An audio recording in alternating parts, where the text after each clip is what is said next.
ప్రభునందు మరి దేవుని బిడ్డలారా, ప్రభు అయిన యేసుక్రీస్తు నామములో మీకు శుభము కలుగునుగాక.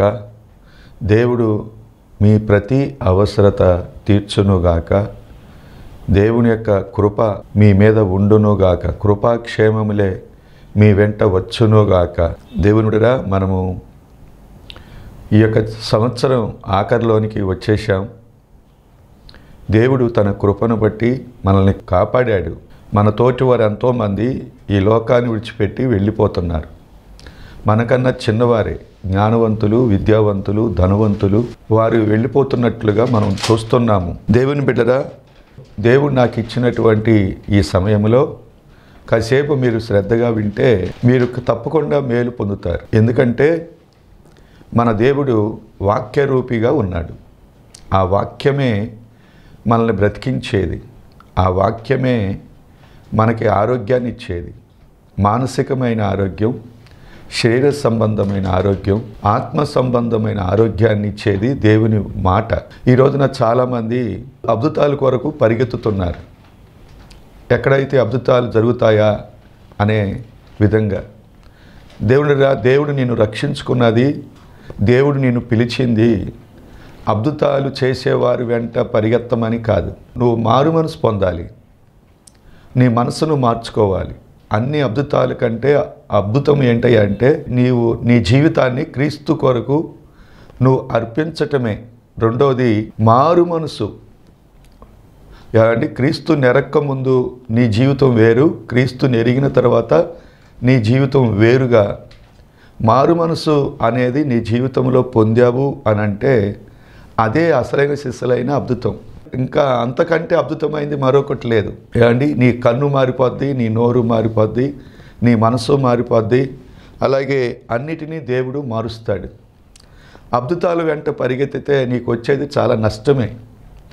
దేవునిడిరా, దేవుని కలిగి ఉండటం అన్నిటి అద్భుతాల కంటే అదే అద్భుతమైన విషయం. దేవుని కొరకు బ్రతకటం, దేవునితో అడుగులు వేయటం. మనము వాక్య సందేశాలు అనేకమైనవి మనం వింటున్నాము. అయితే దేవునిడిరా, మనము వాక్యమే ప్రమాణికము అని గుర్తించాలి. ఒక మాట చెప్తున్నాను. దేవునిడిరా, నువ్వు ప్రార్థన చేస్తున్నావా? ప్రార్థన కొరకు సమయాన్ని నువ్వు దేవునికి ఇస్తున్నావా? మనము క్రిస్మస్ దినాల్లో జ్ఞానుల గురించి మనం మాట్లాడుకుంటూ ఉంటాము. జ్ఞానులు ప్రయాసపడ్డారు. జ్ఞానులు దేవుని చూడటానికి, ఆయన్ని ఆరాధించటానికి, ఆయన్ని సేవించటానికి, ఆయన్ని కలుసుకోవటానికి వారు సమయాన్ని హెచ్చించారు. ప్రయాస అనుకోకుండా ఏమండి తమ డబ్బుని, సమయాన్ని, బలాన్ని, జ్ఞానాన్ని దేవుని కొరకు ఖర్చు పెట్టారు. దేవునిరా, ఎంతో ప్రయాసపడితే సంవత్సరం పాటు ప్రయాణం చేసి దేవుని సన్నిధిలో వారు యేసయ్యను కలుసుకున్నారు. వారు బంగారము, సాంబ్రాణి, బోళము దేవునికి సమర్పించినట్లుగా మనం చూస్తాము. సరే దేవునిడిరా, నువ్వు ప్రార్థన చేస్తున్నావా తల్లి? ప్రార్థన కొరకు నువ్వు సమయాన్ని హెచ్చిస్తున్నావా?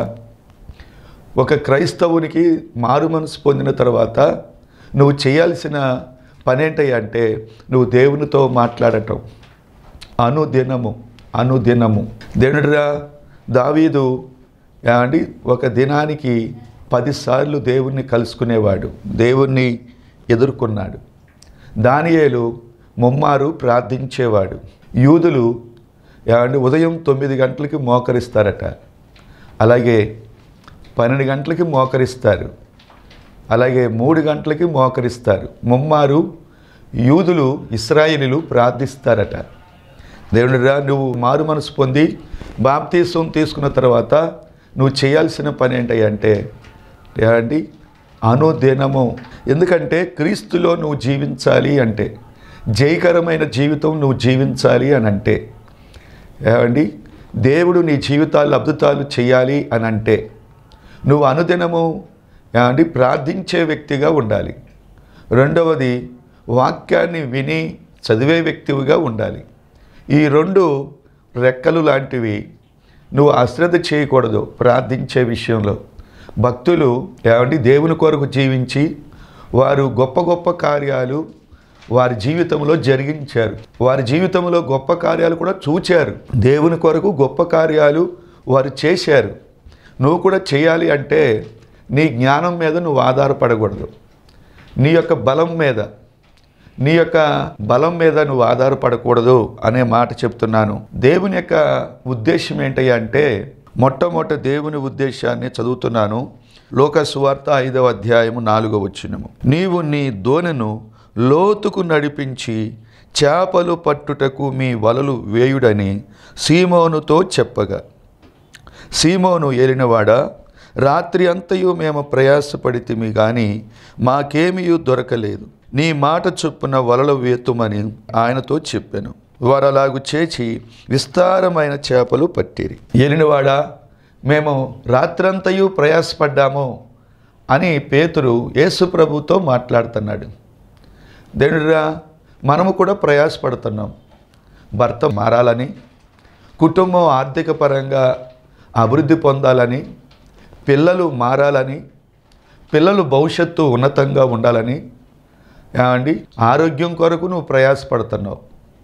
దేవుడా, ఆర్థికపరమైన విషయాల కొరకు, కుటుంబంలో సమస్యలు పరిష్కరించటానికి నువ్వు ఎంతగానో ప్రయాసపడుతున్నావు. అయితే నీ ప్రయాసకు దేవుడు జవాబు ఇవ్వాలి అని నువ్వు ఆశిస్తున్నావా? అయితే దేవుడు చెప్తున్న దేవుని ఉద్దేశాన్ని ఇక్కడ దేవుడు తెలియపరుస్తున్నాడు. నీ దోణిను లోతుకు నడిపి వలవి, అప్పుడు నీకు విస్తారమైన చేపలు నీకు దొరుకుతాయి. రాత్రంతయు మీరు గమనించారా, పేతురు ఒడ్డునే ఉండి అతడు ప్రయాసపడ్డాడు. ఈ రోజునండి చాలామంది నామకార్థమైన క్రైస్తవులుగా జీవిస్తున్నారు. సీనియారిటీ ఉంది కానీ స్పిరిచువాలిటీ లేదు. సీనియారిటీ ఉంది, నువ్వు ఎన్ని 10 సంవత్సరాలు బట్టి నువ్వు దేవుని బిడ్డరా. దేవుడు చెప్తున్న మాట ఏంటి అంటే, నువ్వు లోతుకు నడవాలి. ఆత్మీయతలో లోతైన ప్రార్థనా జీవితం నువ్వు కలిగి ఉండాలి. లోతైన ప్రార్థనా జీవితం నీ జీవితంలో అరగంట, 10 నిమిషాలు, పావుగంట ఆ ప్రార్థన, అది లోతైన ప్రార్థన కాదు. గంటల తరబడి నువ్వు ప్రార్థించాలి. ఎప్పుడైతే ఎల్లప్పుడూ నువ్వు ప్రార్థనకు దేవునికి లోబడతావో, దేవునితో నువ్వు సహవాసం చేస్తే దేవుని యొక్క గుణలక్షణాలు నీలోకి వచ్చేస్తాయి. పరిశుద్ధాత్మ దేవుడు నీలోకి వస్తాడు. చాలామంది దయ్యాలు నన్ను త్రొక్కుతున్నాయి బ్రదర్, చాలామంది దయ్యం నన్ను ఎంతగానో పీడిస్తుంది అని చెప్తూ ఉన్నారు.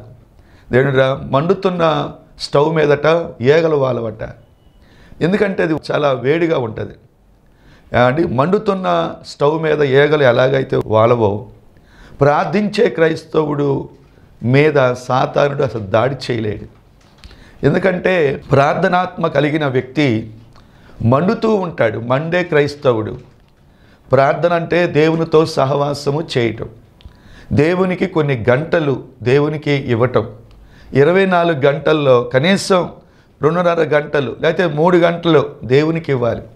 అన్నిటికీ సమయం ఉంది కానీ టీవీ చూడటానికి, లేకపోతే సీరియల్స్ చూడటానికి, లేకపోతే సినిమాలు చూడటానికి, సెల్ ఫోన్ చూడటానికి నీకు సమయం ఉంది కానీ మోకరించి ప్రార్థన చేయటానికి నీకు సమయం లేదు అని అంటున్నావు. అది చాలా తప్పండి. అది చాలా పాపం. అది సృష్టికర్త అయిన దేవునికి నాకు సమయం లేదంటే ఏమైనా అర్థం ఉందండి? నిన్ను కోరుకొని నిన్ను పిలిచాడు, నిన్ను ఏర్పాటు చేసుకున్నాడు. దేవుని సన్నిధిలో గడుపుతున్నావా, దేవుని సన్నిధిలో ప్రార్థిస్తున్నావా అని అడిగితే నువ్వేం చెప్పగలవు? దేవుడిరా, మన యొక్క జీవితాల్లో పరిశుద్ధాత్మ దేవుడు నీలోకి రావాలి. మనమట బలిపీఠం మీద అగ్ని ఎల్లప్పుడూ మండుతూ ఉండాలట. బలిపీఠం మీద అగ్ని ఎప్పుడూ ఆరిపోకూడదు, ఎల్లప్పుడూ మండుతూనే ఉండాలి. అది దేవుని యొక్క ఉద్దేశ్యం. ఈ చీకటి ప్రపంచంలో భయంకరంగా అంత్యదినాల్లో మనం ఉన్నాము. సాతానుడు భయంకరంగా శోధిస్తున్నాడు. వాడి యొక్క పని అధికంగా జరుగుతూ ఉన్నాయి.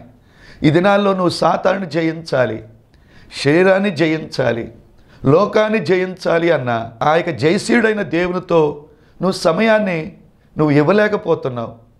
దేవుడురా, మన యొక్క జీవితాల్లో అన్నిటికీ సమయం ఉంటుంది.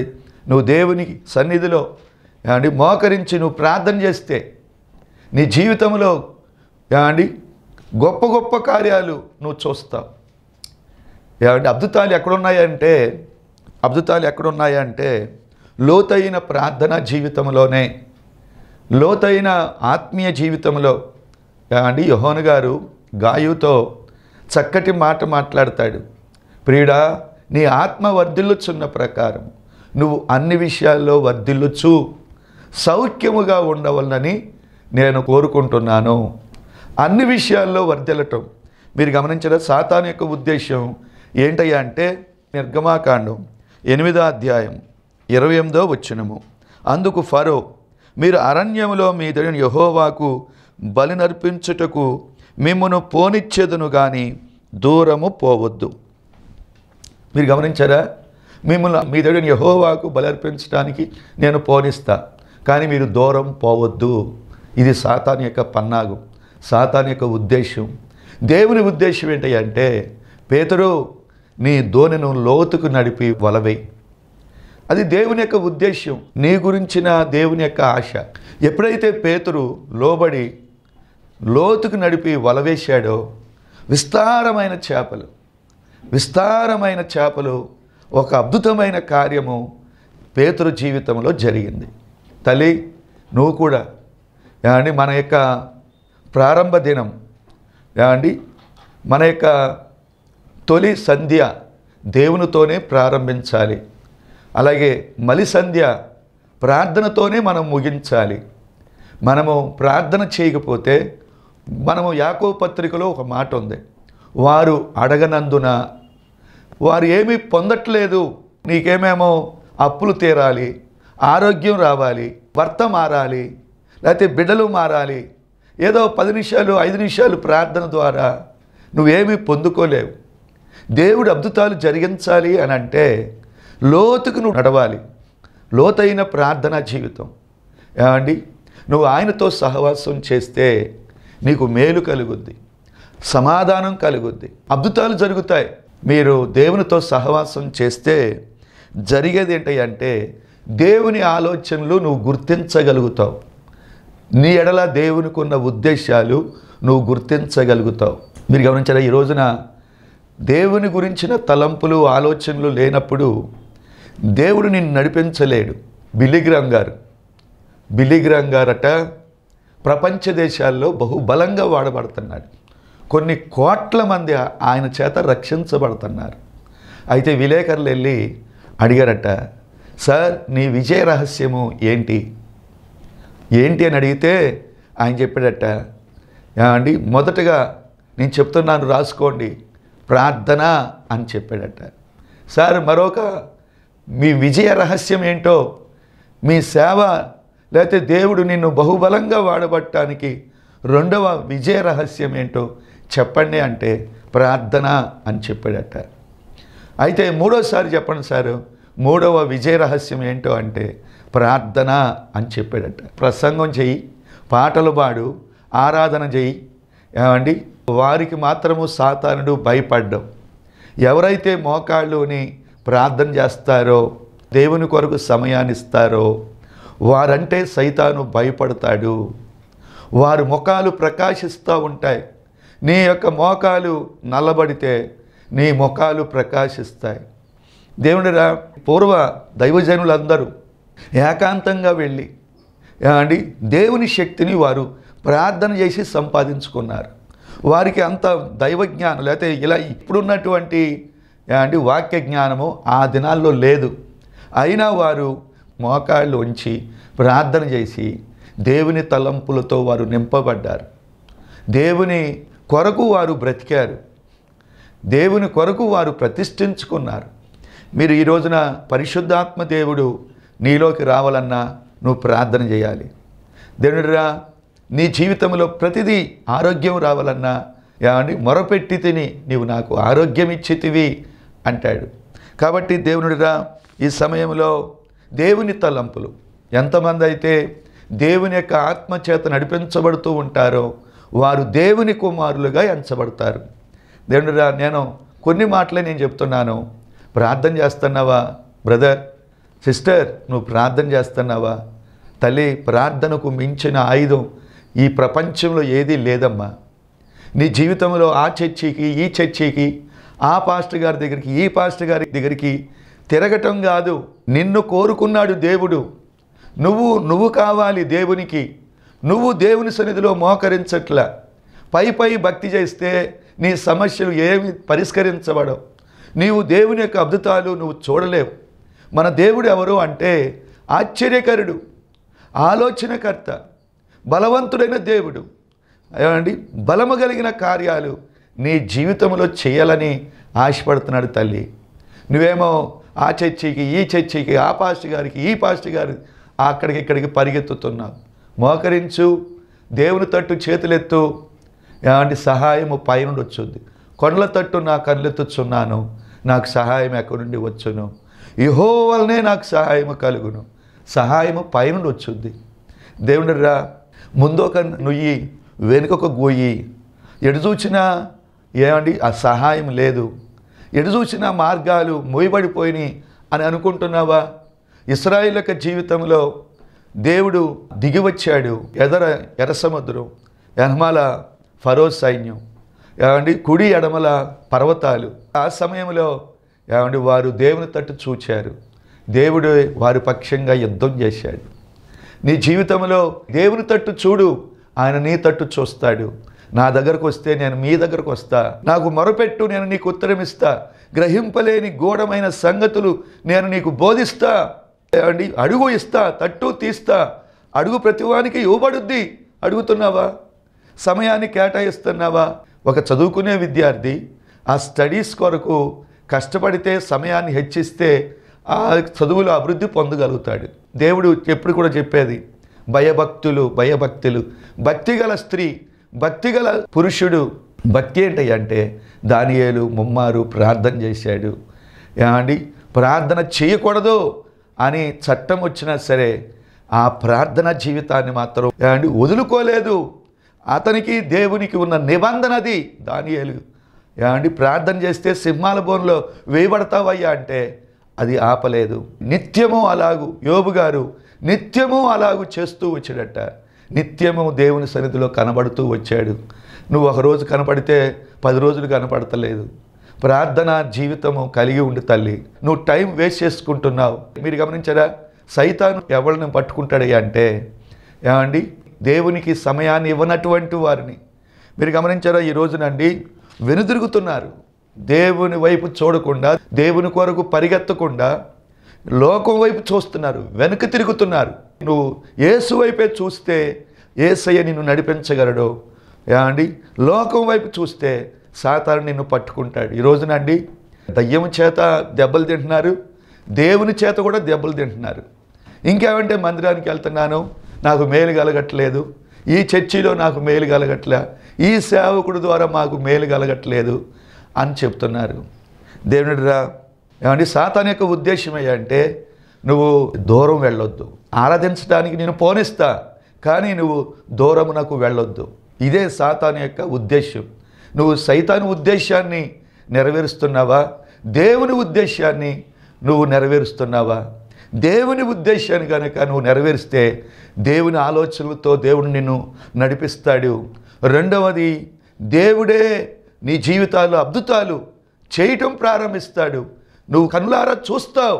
అద్భుత రీతిగా నువ్వు ఏ ఒక్కరోజు ఏమండి నువ్వు ప్రార్థన మానేయకుండా రోజుకి 2 గంటలు, 3 గంటలు, 4 గంటలు సమయం దొరికితే నువ్వు మోకరించు. చీకటి నీ ఇంట్లో పారిపోద్ది. ఎందుకయ్యా అంటే మండే స్టవ్ మీద ఏగలు వాలం. దేవునిరా, ఏమండి ప్రార్థించే క్రైస్తవుడు అంటే సైతాను భయపడతాడట. ప్రార్థనాపరుడు అంటే సైతాను భయపడతాడు. ప్రసంగం చేసిన, పాటలు పాడిన, నువ్వు దేవుని సన్నిధిలో మోకరించి దేవునితో నువ్వు మాట్లాడటానికి లేకపోతే దేవునితో గడపటానికి నువ్వు సమయాన్ని ఇవ్వకపోతే అద్భుతాలు నువ్వు చూడలేవు. సైతాను ఉద్దేశం వెళ్తే వెళ్ళు, వింటే విను. ఈ రోజున చాలామంది వాక్యాలు వింటున్నారు, కానీ మోకరించి ప్రార్థన చేయట్లేదు, దేవునికి సమయాన్ని ఇవ్వట్లేదు. మన యొక్క జీవితాల్లో మనము ఎలా ఉంటున్నాము? చాలామంది ఉద్దేశం ఏంటంటే నేను ధనవంతుణ్ణి, నాకు ధనం ఉంది, దేవుని మీద ఆధారపడాల్సిన అవసరం నాకేంటి, ఆయన సన్నిధిలో మోకరించి ప్రార్థించాల్సిన అవసరత ఏంటి అని మీరు అనుకోవచ్చు. దేవుడు ఒక మాట, నీ ధనం పోవటానికి సైతానుడు ఒక్క చెడ్డ తలంపు నీకు ఇస్తే చాలు, 4-5 రోజుల్లో నీ ధనమంతా వెళ్ళిపోద్ది. మీరు గమనించారా? నీ బలం మీద, నీ జ్ఞానం మీద, నీ శక్తి మీద ఎప్పుడూ ఆధారపడబాకు. దేవుని కృప మీద నువ్వు ఆధారపడితే నువ్వు ధన్యుడుగా ఎంచబడతావు. చాలామంది ధనవంతులు ఏమండి పేదవారుగా, బెకారులుగా రోడ్ల మీద తిరగటం మనం చూస్తాం. నీ ధనం మీద కానీ, జ్ఞానం మీద కానీ, బలం మీద కానీ ఆధారపడకుండా ప్రార్థన చేయి. దేవునిలో ఒక మాట ఏంటయ్యా అంటే, దేవుని బిడ్డలు పైకి భక్తి గలవారుగా ఉంటున్నారు, కానీ దేవుని శక్తిని పొందలేని వారుగా ఉంటున్నారు. పైకి నువ్వు భక్తిపరుడివే, కానీ దేవుని శక్తి నువ్వు ఆశ్రయించట్లా. మన దేవుడు ఎవరు? ఆయన గొప్పవాడు, ఆయన అధిక శక్తి గలవాడు. దేవుని శక్తిని నువ్వు పొందకుండా నీ జీవితంలో అద్భుతాలు జరగవు. దేవుని శక్తి ఎప్పుడు నిన్ను ఆవరించుద్దయ్యా అంటే, ప్రార్థించినప్పుడు, మోకరించి ప్రార్థించినప్పుడు దైవశక్తి నిన్ను ఆవరించుద్ది. ఈ రోజున భక్తి గలవారిగా పైకి కనబడుతున్నారు, కానీ శక్తిహీనులుగా ఉంటున్నారు. సైతాను చేతిలో ఆట బొమ్మల్లాగా. సైతాను అండి ఎంత శక్తివంతుడో తెలుసా? ఒక్క వ్యక్తి మీద ఉన్న దురాత్మ 2000 పందుల్ని చంపగలిగిందట. అండి ఈ రోజునండి వెనక్కి తిరుగుతున్నారు లోకం మీద. లోతు భార్య వెనక్కి తిరగటం వల్ల ఎంత నష్టపోయింది. నువ్వు సాతాను యొక్క ఉద్దేశాన్ని నెరవేరుస్తున్నావా, దేవుని ఉద్దేశాన్ని నెరవేరుస్తున్నావా? ఈ 2 మాటలే నేను చెప్తున్నాను. దేవుని ఉద్దేశాన్ని నువ్వు నెరవేర్చే వ్యక్తిగా ఉన్నావా, సాతాను యొక్క ఉద్దేశాన్ని నెరవేర్చే వ్యక్తిగా ఉన్నావా? దేవుడేమో నీ ధోరణిని లోతుకు నడిపి వలవేయి అండి. సైతానేమో నువ్వు నీ దేవుడు యెహోవాను ఆరాధించటానికి, సేవించటానికి నిన్ను వెళ్ళనిస్తా, కానీ నువ్వు లోతుకు దూరం వెళ్ళొద్దు. ఇది సాతాను యొక్క పన్నాగం. దేవునిరా, నువ్వు ఏది నెరవేరుస్తున్నావు? మనము ఒక మాట, కీర్తన గ్రంథము 44వ కీర్తన 15వ వచనంలో, నన్ను నిందించి దూషించు వారి మాటలు వినగా, శత్రువులను బట్టి, పగ తీర్చుకొని వారిని బట్టి నేను దినమెల్లా నా అవమానమును తలపోయుచున్నాను.